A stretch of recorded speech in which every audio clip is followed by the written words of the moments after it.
As we noted in Lecture 3, some moral obligations are had by everyone, such as the obligation not to kill another person. But we also noted that some obligations are had only by some people. For example, the obligation to care for a particular child is not everyone's obligation, but rather the obligation typically of that child's parents.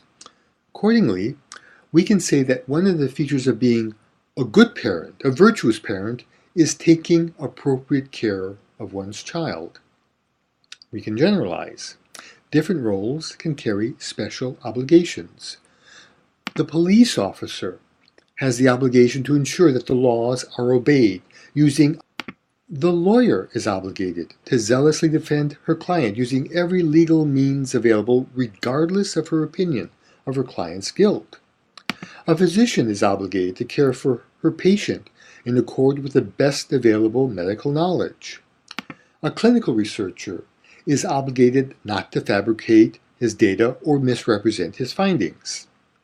These special obligations can sometimes require certain classes of people to engage in behavior that would be unacceptable in the general population.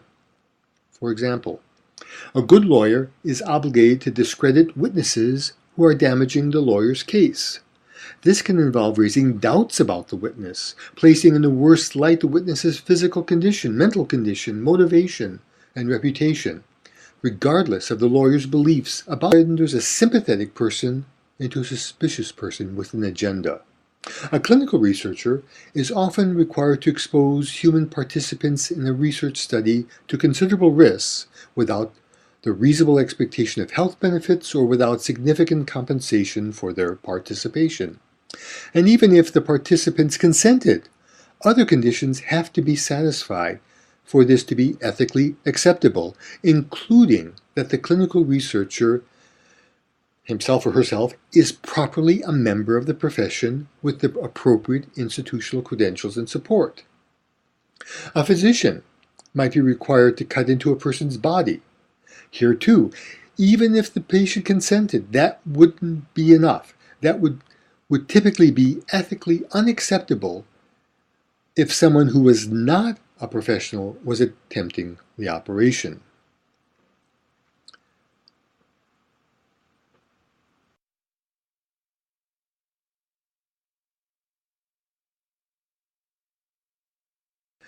The recognition that these special obligations are special, that they are part of particular roles or professions, has led to the development of what is called professional ethics. The ethical considerations that are part of being a physician are not the same as the general ethical considerations that apply to everyone. Professional ethics is therefore the study of the special ethical considerations that are involved in specific professions.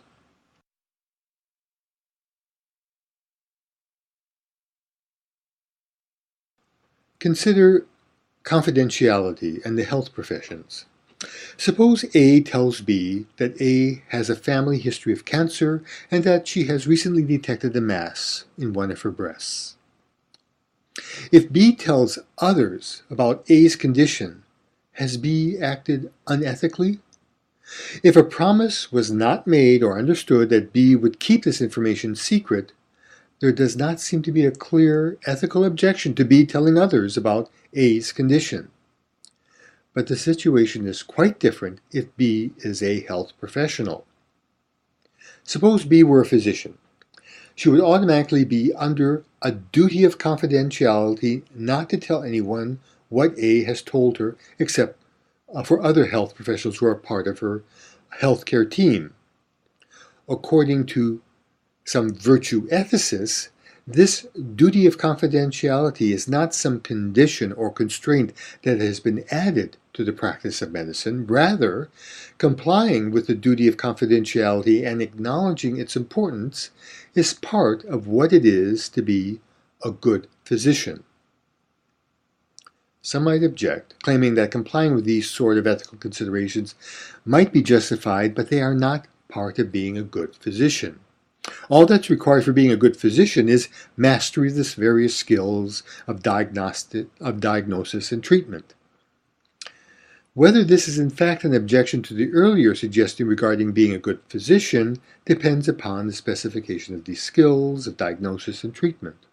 For example, is the ability to communicate with patients necessary for being a good physician? If so, we may well ask how effective can this ability be without a mutual acknowledgement of a physician's duty of confidentiality. Of course, the study of professional ethics does not require adopting the virtue ethics approach. For example, it's possible to give a utilitarian or deontological justification of the physician's duty of confidentiality. How might that proceed? I'll leave that as an exercise. A salient difference is that the virtue ethicist suggests a more integrated approach. For example, in medical ethics, the issues include confidentiality and privacy, the physician-patient relationship, informed consent, euthanasia, advance directives, medical futility, and so forth. The utilitarian or the deontologist is likely to address each of these issues independently from some of the other issues. By contrast, the virtue ethicist is likely to address these issues as all interconnected with the idea of what it is to be a good physician. Which approach is better and in what ways is a general topic for a course on professional ethics.